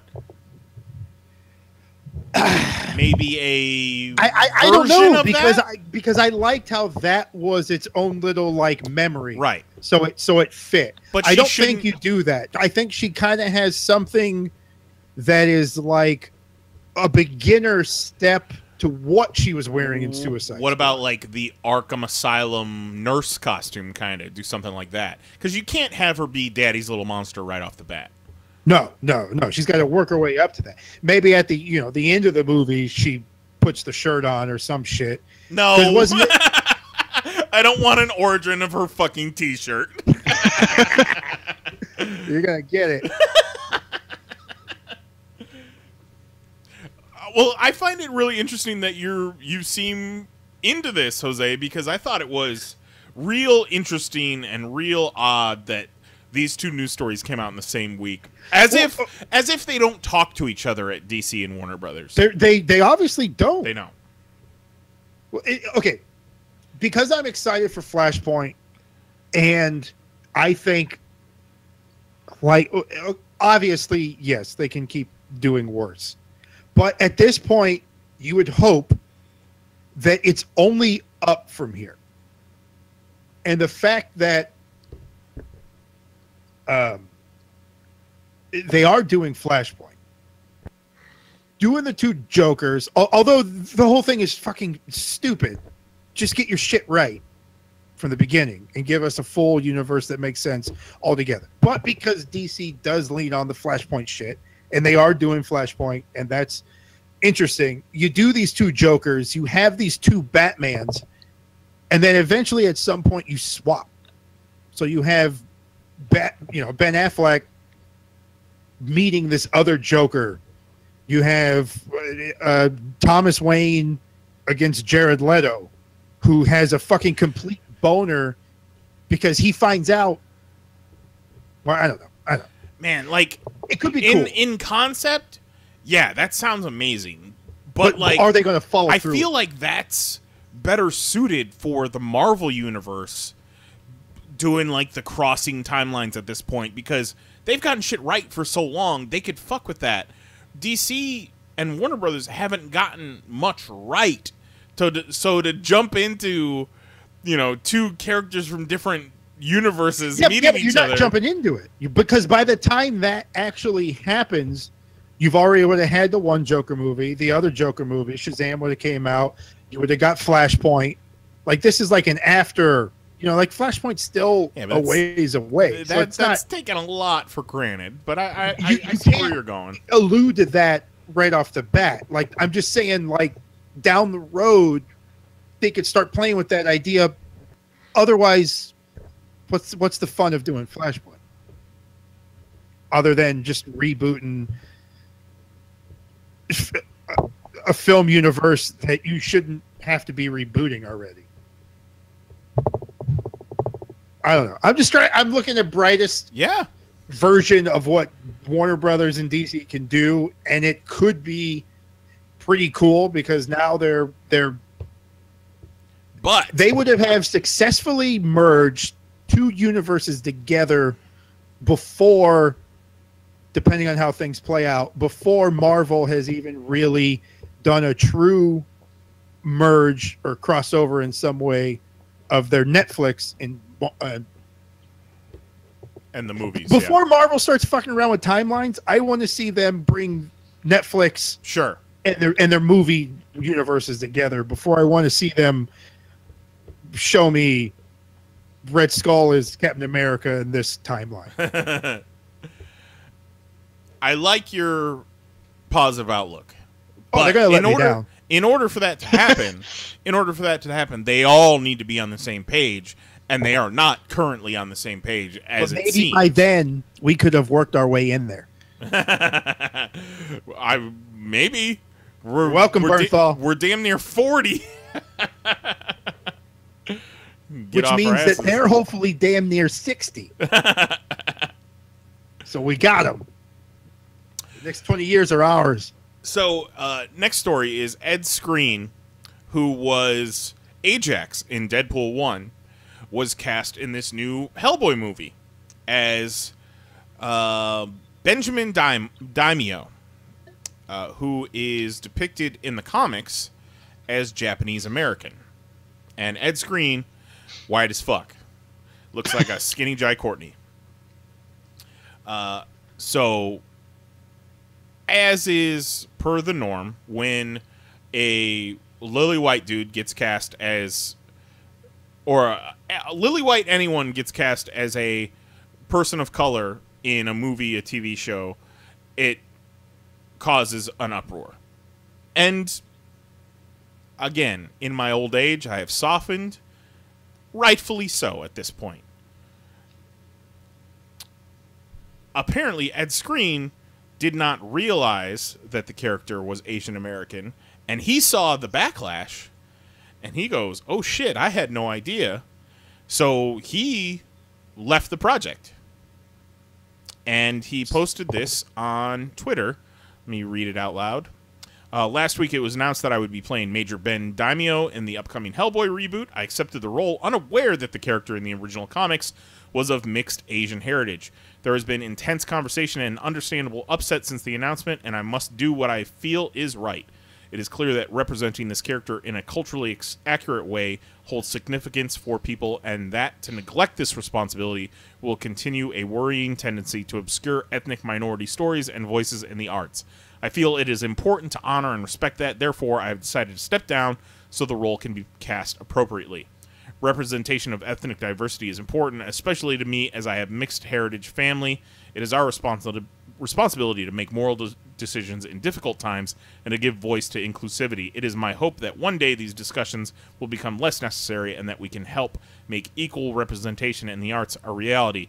I'm sad to leave Hellboy, but if this decision brings us closer to that day, it is worth it. I hope it makes a lot of difference. With love and hope, Ed Skrein. So, good on you, man. Smart. That's what we call a class act. Class act. It is a good move. A couple thoughts. Why didn't he know about the character before he signed on? Two, he talks about his mixed heritage family. He's got a brown kid, so that's what he's talking about. Is he wants his kids to grow up being represented correctly, so on and so forth. And third, Lionsgate and the people putting together this Hellboy movie should have known better. Yep. And Aeon Flux. Fourthly, Ghost in the Shell. Ghost in the Shell. Ghost in the Shell. Fourthly, they need to give this motherfucker another job on that movie. I'm sure there's a role for a white dude in there somewhere. Some, you'd think.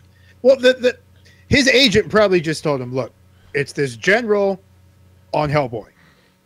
And this is his overall thing. And he's like, all right, cool. How much?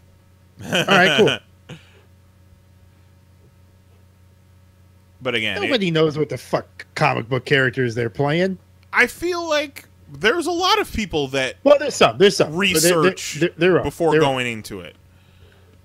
Before going into it, or before signing up for it?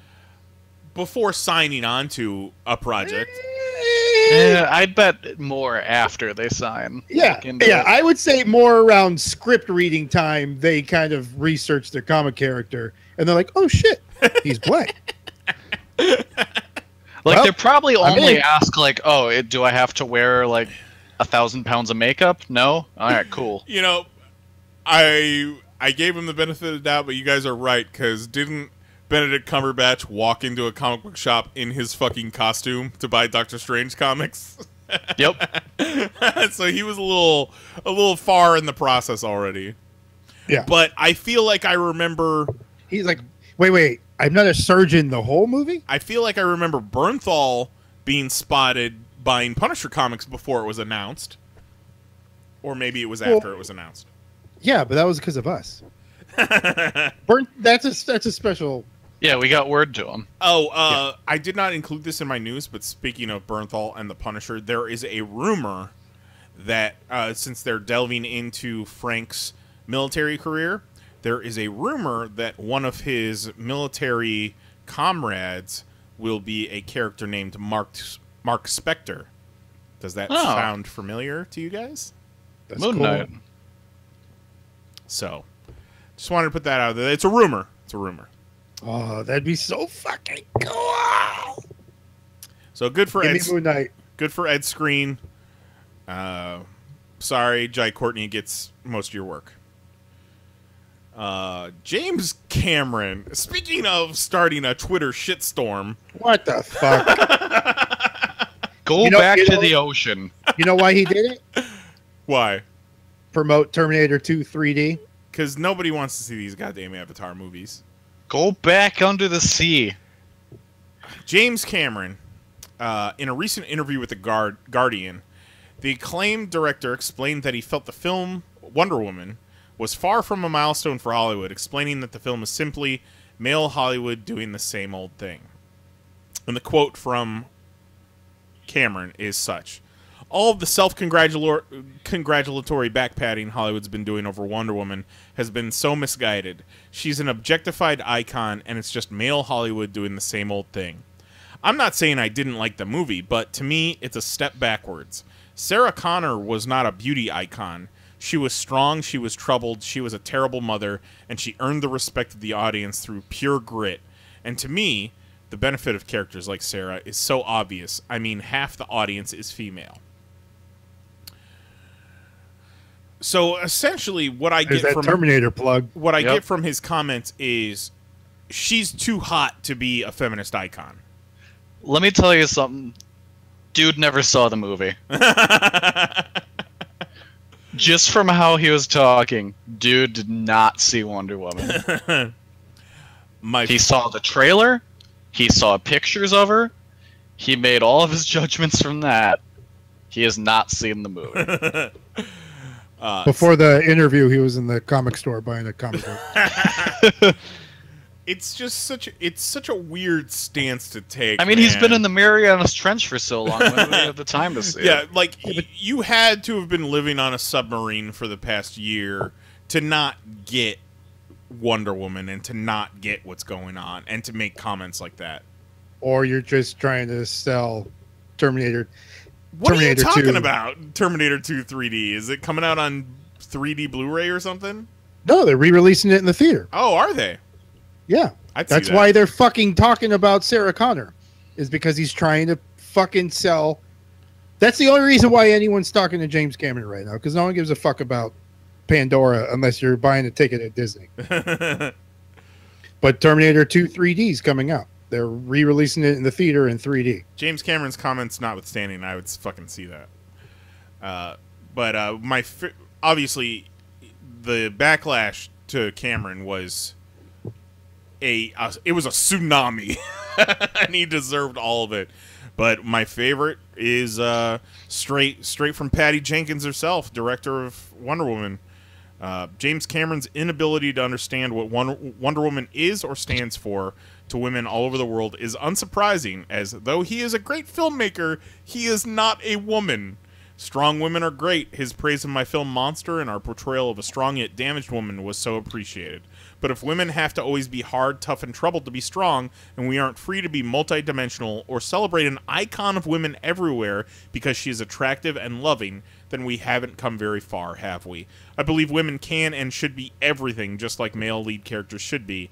There is no right and wrong kind of powerful woman, and the massive female audience who made the film a hit it is can surely choose and judge their own icons of progress. Patty Jenks! Oh, she's so hot. I love her. Another class act right there. Just don't let him drive. Or play basketball. No, I never said they couldn't play basketball. I used to play basketball with a girl. No. You implied that Lois Lane couldn't shoot for shit.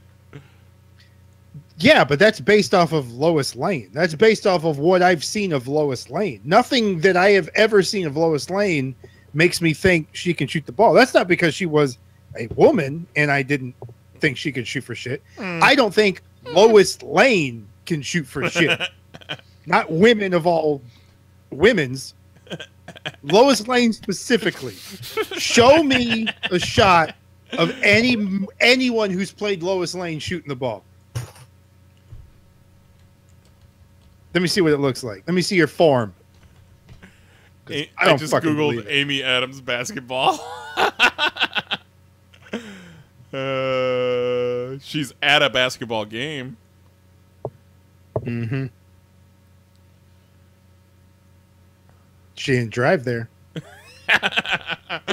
And our final story is, oh man, we talked about this, was it last week or a couple weeks ago? The Deadpool 2 stunt woman who died.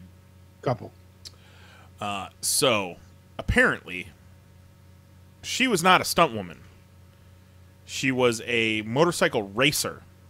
Ooh. Yeah, because wasn't when the story broke, this was her. She was a stunt woman. This was and her this first was her movie. First Yes. movie. So she is not. Well, she was essentially hired as a stunt woman, but she was not a trained stunt woman. She's a racer, and the stunts involved Domino on a motorcycle. So they needed a African American woman to do the stunt driving. She was not trained, and obviously that's apparently women, and especially African American women, stunt motorcycle drivers, are not easy to find on movie sets. And I was looking up this story, and I saw a picture of, I believe it was Zoolander 2. Zoolander 2 was the movie where Penelope Cruz was in that red leather jumpsuit, and she was riding around on a motorcycle. Does that sound familiar? Yeah. But there was a picture of her in that jumpsuit standing next to a motorcycle, juxtaposed with a picture of her stunt person in the same costume, and it was a white dude with a beard and a wig and fake boobs. Nice. Who was her stunt person. Well, not to be insensitive.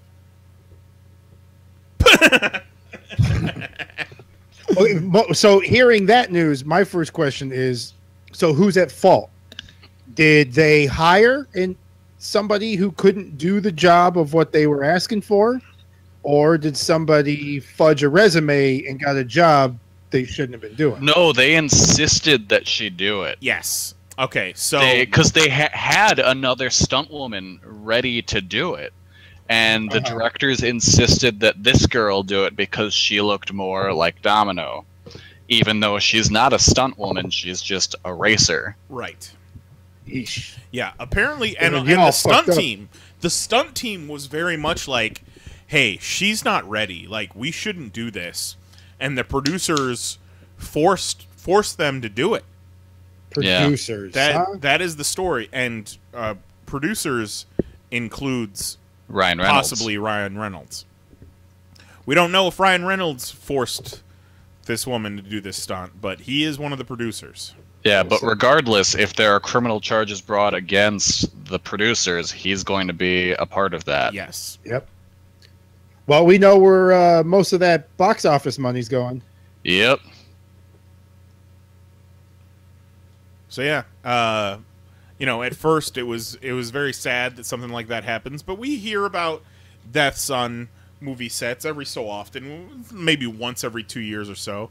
So you don't think too much of it. But then when it comes out that they were negligent and forced this woman into this stunt when she wasn't prepared, she was not ready, just to get their damn shot. It's real devious. And then the other thing that comes out of it is now all of the stunts that they're doing with motorcycles for the rest of the shoot, she couldn't wear a helmet. She wasn't wearing a helmet, and that's part of the reason why she died. So now they're making all of the motorcycle drivers wear helmets, and they're going to CGI them out in post, like Henry Cavill's mustache in the Justice League reshoots. Did you guys hear that story? Did we talk about They did that with a girl with the dragon tattoo. I watched the video. They CGI'd out motorcycle It was helmets? surprising how much that movie has CG. And like David Fincher doesn't use real blood at all. Any blood in his movies is all the blood. There's even a scene where they're given I guess James Bond just got his shit bashed in, and he's in the bathtub bleeding from a wound in his head, and they even like pour water on it to clean it. None of that shit's real. Because he doesn't want to deal with resetting the scene if that shot didn't work. So all the blood is put in post so that he can shoot that same scene 5 times and doesn't have to wait for them to clean the set, reset the squibs, get the blood right. Oh, okay. Like how you hear with Tarantino, how he shot that one shot like 75 times because he wasn't happy with what the squibs were doing. On one hand, it makes sense. Yeah. But on the other hand... But they CGI'd her head out during filming that scenes of her riding the motorcycle and like one of the chase. She had a helmet. And then they CGI'd that out and replaced it with her head because he said that in the story... that it was a chase, she jumped on the motorcycle, she wasn't wearing her helmet because for the whole movie she's wearing her helmet, but they were worried about safety. So it's been done, and you're not going to notice. Well, they could have CGI'd the helmet off in the first place and not killed this woman. How about that? On one hand, I see what David Fincher was doing, talking about putting all that shit in with CGI and not wanting to reset and all that. But I feel like it's part of filmmaking is shit can go wrong and you might have to reset and redo shit. I think that takes away a little bit of the magic of it. Yeah. I feel but like at the same time you're kind of making your own little magic. Yeah. Because if nobody notices because the scene is so like you're just not thinking that would be CG and it's done good, then I think that's also in its own right, like its own we pulled off this magic trick. You even noticed that was CG because you wouldn't expect it. But yeah, I'm still down with like practical. Give me practical first. Yep. All right. Kelly, you want to tell us about comic books? Nah, not really. All right, sweet. I don't really have anything worth talking about. Let's call it then. Let's call it a night. All right. Jose, do you have any comics or TV I shows? stumbled upon this video that I'll link. Well, I don't know how to fucking link it. I'll send it to you. You guys should watch it anyways. But the dab is Illuminati. Watch out. Oh, no. Watch this video because shit is about to dab. It's fucking hilarious. So it's a joke video, but it's put together completely like Serious? A legit conspiracy video, even to the point where it has like the shitty computer voice. Like anonymous. Shit. Yeah, it's pretty good. Yeah, search for Dab is Illuminati on YouTube. Oh my god. From Illuminati Confirmed, and the up next video is Fidget Spinners are Illuminati. Solid. And what CBS or TNT or USA shows have you been watching this week? Still on some Hawaii 5-0. Well, so it's kind of cool because they brought back the guy that played an original villain from the original Hawaii 5-0 and had him reprise that role. Like more like a guy they needed to talk to get information, so he wasn't like big playing the same character. Yeah, and when they were explaining who this is, that same episode, James Caan played an old school cop, and his son is on the movie who plays Dano. So that was cool watching them share the screen for a whole episode. And when they're explaining who this guy is, why he knows the information, they showed the scenes from the original Hawaii 5-0 that kind of bridged it. And who's the guy that time traveled in Heroes? Hero. That's what I thought. And I was like, no, Hero is a hero. He's their lab examiner, and so their joke on this is they've been bringing on a lot of Heroes cast members, and in almost every episode Heroes in, there's some kind of like time traveling joke. That's funny. But I've seen two of the Halloween episodes. One episode he was dressed as fucking Morpheus. And then the other episode he was dressed as which one's Keanu Reeves in Bill and Ted? Ted Theodore Logan. Yeah, he was Ted Theodore Logan. Did you hear this is the last year for the Bill and Ted show at Halloween Horror Nights? What are they going to replace it with? They're getting rid of it. Just gone. That was the best thing of Horror Nights. I know. Apparently, a couple years ago, they caught a lot of flack for it, and ever since, it's kind of been one foot out the door. Well, the most flackiest I remember is the flaming Bill and Ted show.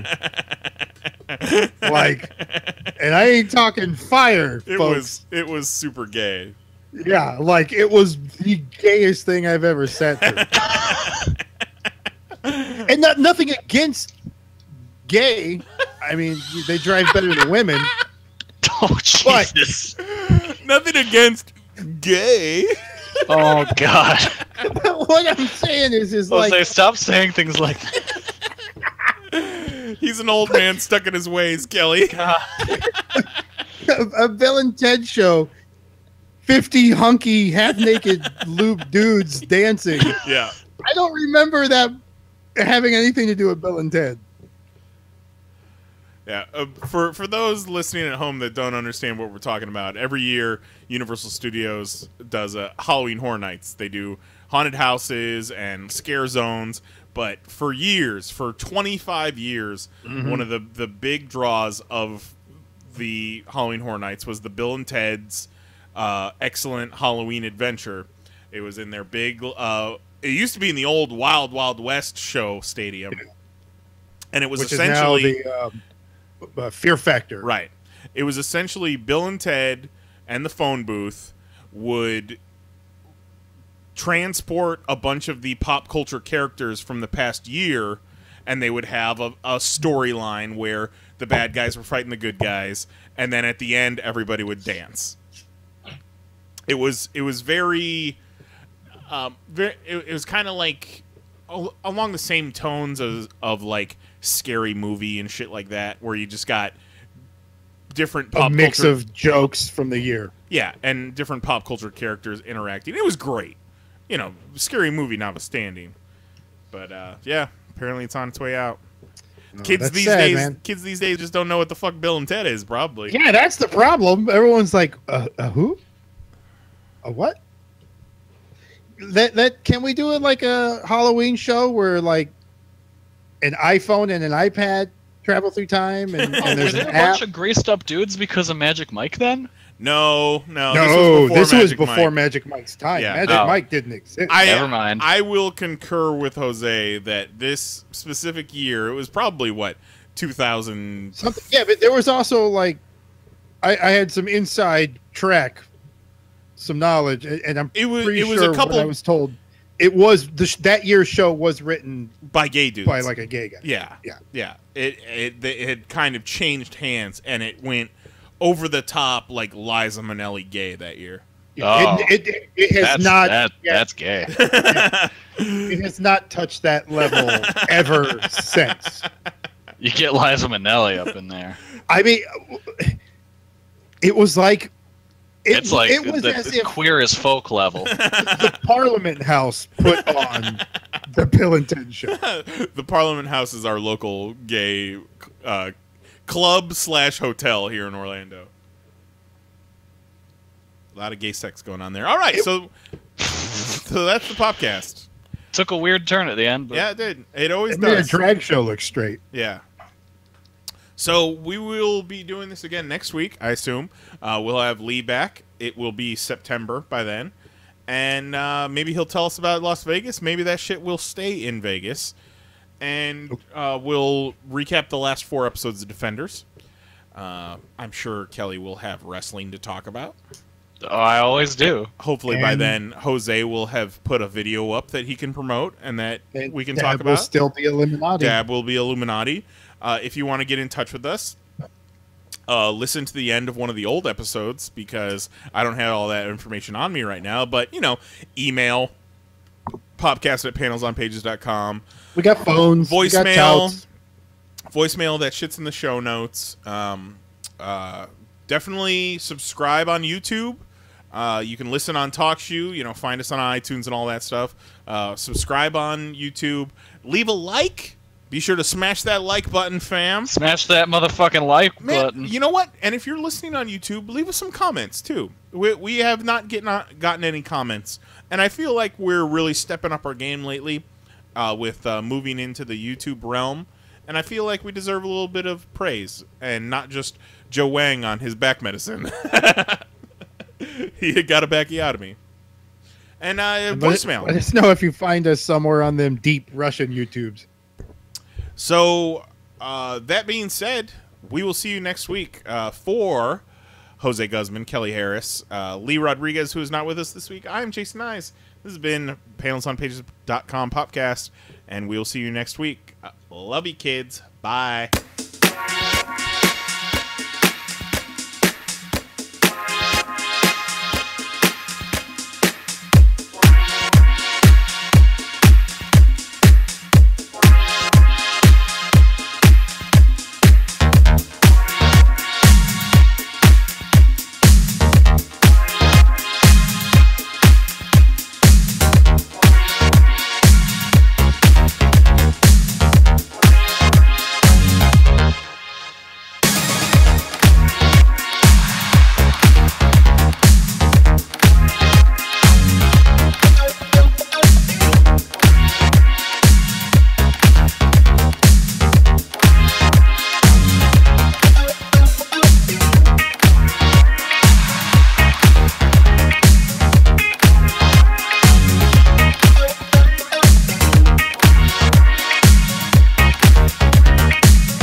wonderful. Bravo! I loved that. Oh, it was great. Well, it was pretty good. Well, it wasn't bad. Well, there were parts of it that weren't very good, though. It could have been a lot better. I didn't really like it. It was pretty terrible. It was bad. It was awful. It was terrible. Get him away! Hey, boo! Boo! Boo!